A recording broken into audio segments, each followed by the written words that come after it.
Galera, beleza? Rogério aqui. Hoje eu vou falar sobre o quarto episódio de Pacificador, temporada 2. E no final do vídeo eu vou dar uma nota, fazer um resumo do que eu achei de fato desse episódio. E antes disso, não se esquece de curtir, se inscrever no canal. Se você já viu o quarto episódio da série, comenta aqui embaixo o que você achou. E é claro, compartilhe esse vídeo para que possa chegar em mais pessoas. Sem mais delongas, bora pro vídeo. Após aquele sentimento de vazio pairando sobre si nos episódios anteriores, Chris parece se encontrar ainda mais no universo alternativo. Depois de ser acordado por seu irmão, Keith, Chris percebe nas ruas, nos murais, com as pessoas que ele, seu pai e seu irmão são amados por todos, o que deixa claro que eles são heróis nesse novo universo. O que deixa aberto também a possibilidade futura que possa ser um mundo mais opressor, principalmente sobre as minorias. Para deixar claro, galera, aqui vai a minha opinião que se realmente a teoria se confirmar e que nesse mundo a resistência for uma base das minorias, cara, isso vai se explodir muitas cabeças, porque eu acho que o James Gunn pode estar guardando isso aí também. Bom, deixando-se levar pelo seu relacionamento, ou fantasioso relacionamento com a Harcourt desse universo, isso deixa claro também as diferenças da sua versão para a versão lá daquele pacificador do outro mundo. Aqui a Harcourt também pode ter percebido, sem deixar passar um pouco, que o Chris que ela está, vamos dizer, dialogando. Sim, não sei se vocês também repararam, mas a Emilia Harcourt, ela reparou um pouco que o Chris que ela está é um pouco diferente da versão do Chris Smith que ela tinha naquele universo, né? Ela, obviamente, não sabe que é um outro pacificador, mas ficou um pouquinho nítido que ela percebeu isso, mas ela deve ter deixado de lado porque ela estava sendo bem tratada, já que o outro pacificador não tratava ela bem, né? Pelo contrário, até traiu ela. E mais uma boa mudança desse universo do universo original do pacificador é que aqui o Rick Flag Jr. está vivo e ele namora com a Emilia Harcourt. Naquela cena em que o Chris vai para Argos e visita a Emilia, Emily, né?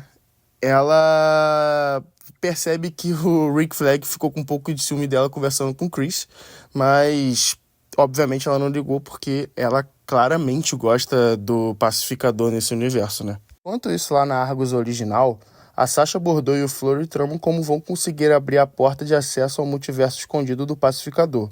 Economos se vê cada vez mais apertado no trabalho, agora que Rick Flag Sr. e Bordeaux não confiam nele. Para mim, o grande problema dessa Argos aqui, que eu vou até resumir um pouco mais pra frente, é que todo mundo parece um bando de trapalhão. Inclusive o Rick Flag Sr., que nessa série, pelo menos nesses 4 primeiros episódios, não parece retratar muito o Rick Flag Sr. da série animada do Comando de Criaturas. Que lá, pelo menos, ele era um pouco mais ativo, tomava mais decisões, e aqui ele é mais comedido, dá mais ordens e fica mais na dele. Bom, vamos ver mais pra frente como é que ele vai reagir a isso e se ele realmente vai virar uma boa ameaça ao pacificador. Agora, pra falar algo realmente negativo desses primeiros 4 episódios, é que tem sido, no geral, a história o calcanhar de Aquiles dessa série, né? Se por um lado a história de Chris vai criando asas, de todos os personagens parece bastante limitada. Às vezes, as asas estão bem cortadas. Economus realmente foi o elo da Argos e do restante do grupo, focando muito nesse lado leve e trás. É o seu trabalho, ao mesmo tempo que ele está trabalhando para prender seu amigo, que ele tranquilamente não gostaria de fazer. Isso claramente a gente percebeu porque o Economus não está satisfeito com a situação dele. Ele não queria poder trabalhar contra o amigo dele, mas é o emprego dele. E ele não gosta do emprego dele. Como todo trabalhador, né, Economus? Bom, e a Adebayo também tem suas questões lá com a namorada. Ainda também lidando com as consequências de ter dedurado sua mãe amando Wally. Ainda assim, a que mais ganhou a atenção do núcleo do Chris foi ela. Apesar de, com certeza, ela poder fazer bem mais do que isso, né? Já que na primeira temporada ela foi até nessa altura do campeonato, né, até os primeiros 4 episódios, ela era bem mais impulsiva, fazia bem mais coisas e realmente era uma personagem mais ativa nessa nova temporada, assim como eu tinha dito do Rick Flag Sr., ela parece uma personagem mais introspectiva e fica mais na dela. A Emily Harcourt, de todas, é o maior mistério desse grupo. Não se sabe ainda os rumos que ela pode tomar. Machucada, traumatizada com os acontecimentos passados, agora se vê em seu impasse. O episódio mostrou no início um caso dela com Rick Flag Jr., como eu tinha dito no início, antes dos acontecimentos de O Esquadrão Suicida. Agora ela também tem seus sentimentos por Chris. Mas aqui fica aquele dilema, né? Será que ela vai realmente trair o Chris? Será que ela não vai dar a volta no Rick Flag Sr. e vai ajudar o Chris no final? É o que a gente vai ver nos próximos episódios, já que James Gunn deixou bem claro que depois do episódio 5, né, que vai ao ar semana que vem, os episódios 6, 7 e 8 é de explodir cabeças. Então, podemos esperar muitas coisas. Será que ela realmente vai trair o pacificador ou ela no final vai ajudar ele? Vigilante, né, o Adrian Chase, é o maior problema dessa temporada, ou pelo menos um dos problemas. O personagem está estagnado, se contém em ser uma piada ambulante, e não acrescenta nada além disso. Ele teve um dos melhores arcos narrativos da história, perdendo apenas para o próprio pacificador na temporada passada. Aqui ele é apenas um escape para piadas, e algumas delas bem quebra-climas. Eu diria até que irritantes. Tem momentos nessa temporada em que a gente olha e o Adrian Chase vai falar, ó, ele vai fazer uma piada agora, e ele faz. E às vezes a piada, ela não bate muito com a cena. Nos 2 primeiros episódios, se eu não me engano, ele fez uma piada sobre corujas. E obviamente ele estava errado, porque a gente sabe, né, o Adrian Chase não é um dos caras mais inteligentes. Pelo menos nessa versão aqui do DCU do James Gunn. E agora ele fez novamente, só que com aranhas. E, é claro, ele errou. O Economist mostrou que ele estava errado. E, cara, pra ser bem sincero, eu acho que é um personagem que pode mais. Eu lembro que no 4º episódio da primeira temporada, ele foi, talvez, um dos melhores personagens com aquele episódio, porque ele conseguiu mostrar muitas valências legais e se tornou um dos personagens favoritos naquela temporada, né? Bom, já se foi metade da temporada, e só agora no final, Rick Flag Sr. e Sasha passaram a ser uma ameaça na trama. Flag Sr. até agora não disse o porquê ele é o vilão nessa temporada. Bom, foi como eu tinha dito no início, né? O Rick Flag Sr., ele tá bem introspectivo, tá um pouco mais desacelerado do que o normal, até que ele não se mostrou real uma ameaça pro Chris Smith, né, o pacificador, e tem feito as coisas mais à base das ordens, calmamente. Bom, ele pode estar tramando um super plano, mas eu até agora, nos 4 primeiros episódios, tem sido um dos personagens mais sem graças, eu diria assim. E chegamos na Sasha Bordeaux, que tem servido apenas para fazer caras e bocas, mostrar sua agilidade corporal e apenas isso. Seu retrato na série é tão caricato que mal vale de fato a atenção. Falta solidez na personagem. Se não vai ser assim, ela será uma bola fora na temporada. Cara, eu vou ser bem sincero pra você. Até aqui, algumas escolhas de elenco do James Gunn me chamam a atenção de forma negativa. A Sasha Bordeaux é uma delas. O Flurry é outra. São personagens que até agora não agregaram em nada na trama. São personagens que apenas são recebedores de ordem.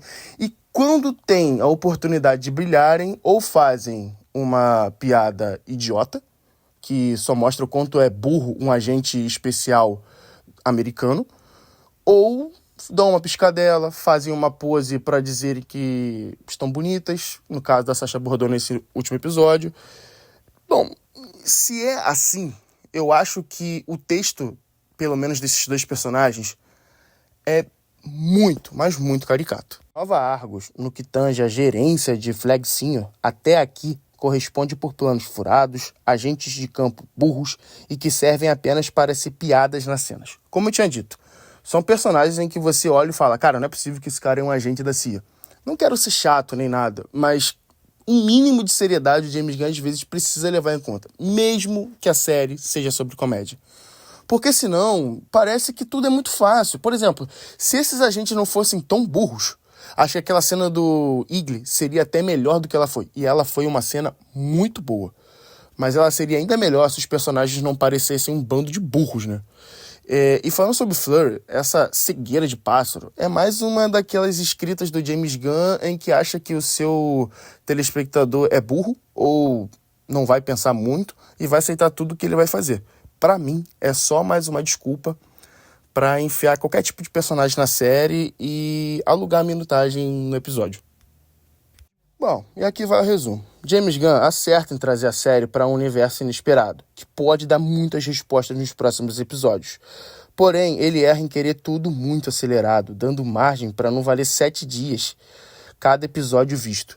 Cara, é o que eu falo. Assim, se você não tem uma história muito grande, uma história densa, ou que pelo menos ela possa valer mais do que seus 40 minutos, às vezes até menos do que isso, e você tem que esperar 7 dias para ver, é melhor você fazer menos episódios. E aí você faz uma duração maior. Eu lembro que na primeira temporada de The Last of Us, o Craig Mazin falou que eles só iriam apresentar a Bella Ramsey, né, no caso a Ellie, no segundo episódio. E pra ele, a Bella era a melhor personagem, a personagem principal.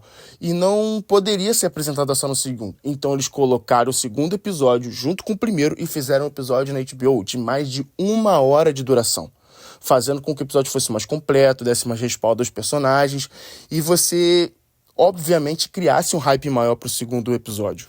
O excesso de piadas, principalmente as que quebram clima mais sérios, tem sido relativamente desgastante. Trazendo a temporada passada para comparação, havia mais equilíbrio nos momentos de drama e comédia, o que fazia os capítulos terem seus momentos agridoces e muito satisfatórios. Ainda há tempo para melhorar isso tudo, e até acredito que a temporada vai melhorar. Para esse episódio, galera, eu dou uma nota 6,5 de 10. Valeu? Então, galera, esse foi o resumo e uma análise do que eu achei desse novo episódio.